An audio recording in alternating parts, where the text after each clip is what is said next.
आप देख रहे हैं मेरा YouTube चैनल ASK मैथमेटिशियन और मैं आपका टीचर काशिफ। आज हम एक्सरसाइज 1.1 का क्वेश्चन नंबर 2 जो है वो सॉल्व करेंगे। इसमें बताया गया आइडेंटिफाई द प्रॉपर्टी जस्टिफाई। हमें क्वेश्चन दिए में हमने इनकी प्रॉपर्टी बतानी है कि कौन से क्वेश्चन में कौन सी प्रॉपर्टी सेटिस्फाई कर रही है। जैसे 1 multiply y minus two is equal to y minus two. अब हमने ये देख के बताना है कि इस क्वेश्चन में कौन सी प्रॉपर्टी जो है वो अप्लाई होगी। आइडेंटिफाई प्रॉपर्टी जो है इसमें यूज होती है। आइडेंटिफाई प्रॉपर्टी की डेफिनेशन होती है ए डॉट वन, डॉट का मतलब मल्टीप्लाई होता है, इज इक्वल टू ए, या one dot A mean one multiply A is equal to A आ जाए तो आपकी आइडेंटिटी प्रॉपर्टी कहलाती है। तो देखिए यहाँ पे हमारे पास ये वन आ गया। हम इसे अगर लेट सपोज ए कहते हैं तो वन डॉट ए या one multiply A is equal to A ही आ रहा है, तो ये हमारी आइडेंटिटी प्रॉपर्टी कहलाएगी। जैसे यहाँ पे देखें वन मल्टीप्लाई अगर हम इसे ए कहते हैं तो ये ए ही बन रहा है। ए हमारे पास क्या था, वाई माइनस टू आ जाता है, तो ये हमारी आइडेंटिटी प्रॉपर्टी कहलाएगी। इसी का पार्ट 2 देख लें। हमें इसमें भी बताना है कि कौन सी प्रॉपर्टी है। 0.2 मल्टीप्लाई हो रहा है 5 के साथ और इक्वल आ रहा है 1 के, तो ये क्लोजर प्रॉपर्टी कहलाती है।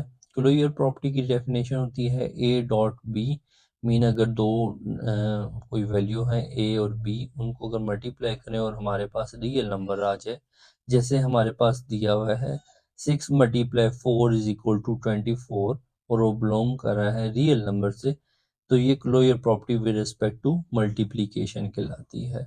तो ये सेम इसी तरह 0.2 को मल्टीप्लाई अगर हम 5 से कर रहे हैं और 1 आ रहा है तो वो रियल नंबर आ रहा है, तो वो हमारी closure property with respect to multiplication को सेटिस्फाई करता है। x plus two plus y is equal to y plus x plus two. अब इस पे एसोसिएटिव प्रॉपर्टी आ रही है with respect to addition. Associative property की डेफिनेशन क्या होती है, A plus B plus C is equal to bracket A plus B plus सी।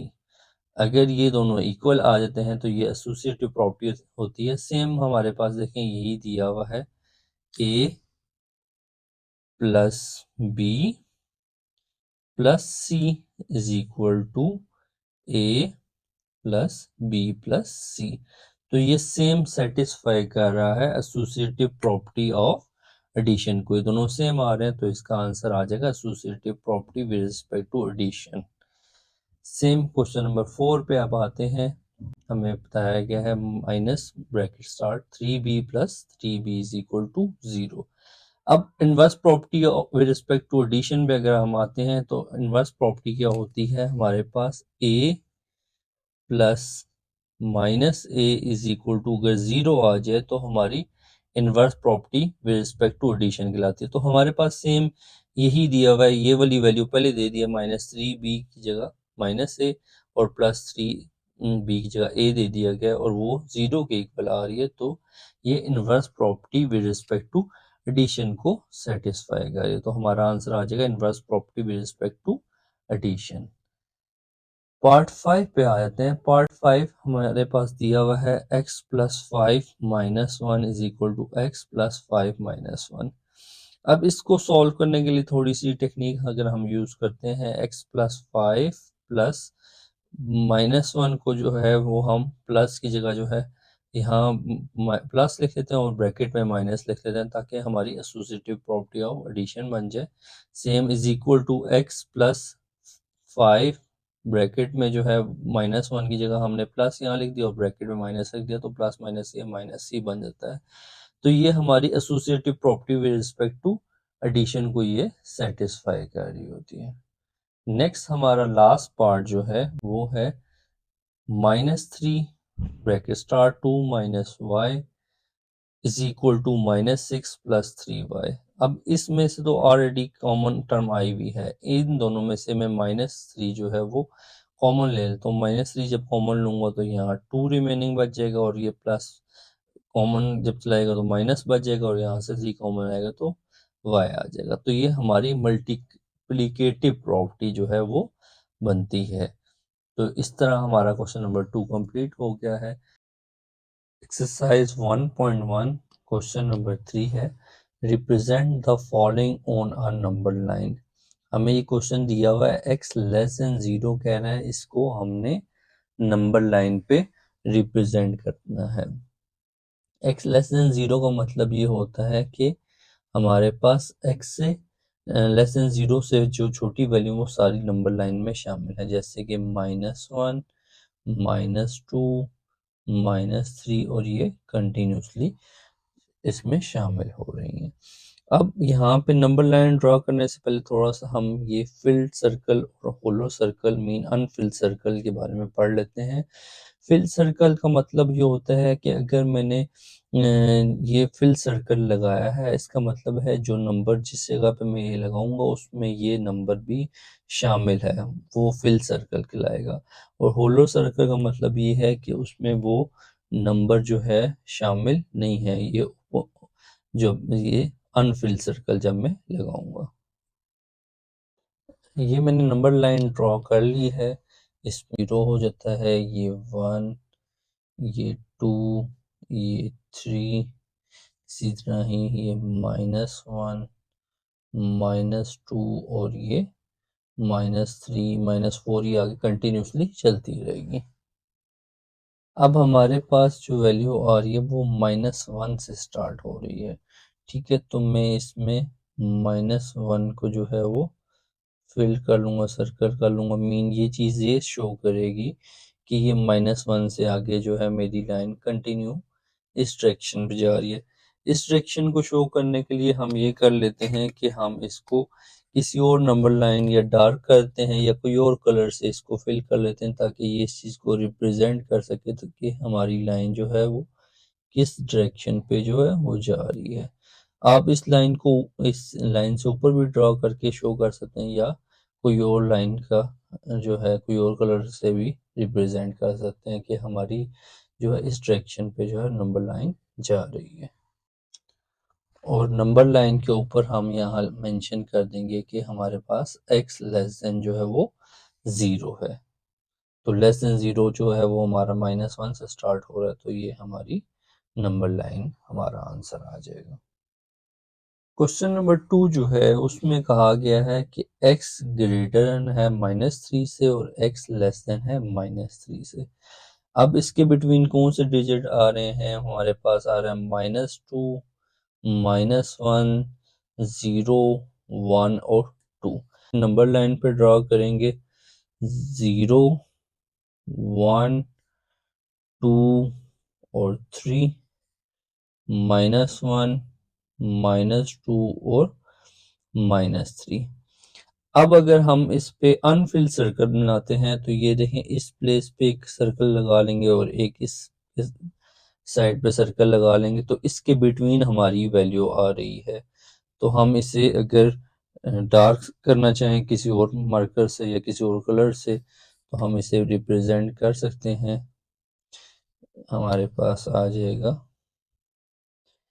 यहाँ से आते अब ये इस चीज़ को रिप्रेजेंट करेगा कि हमारा जो आंसर है वो इसके बिटवीन आ रहा है।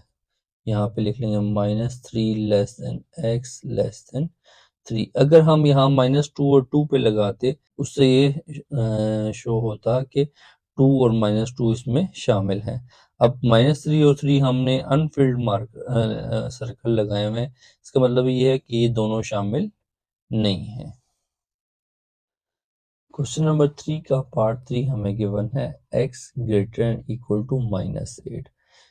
ग्रेटर एंड इक्वल, ये जो नीचे साइन होता है इसका मतलब है ये इक्वल है। सिर्फ ग्रेटर एंड का मतलब होता है कि इसमें 8 शामिल नहीं है।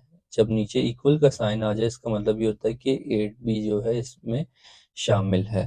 तो हम स्टार्ट करेंगे अपना नंबर लाइन, 0, -1, -2, -3, -4, -5, -6, -7 और -8।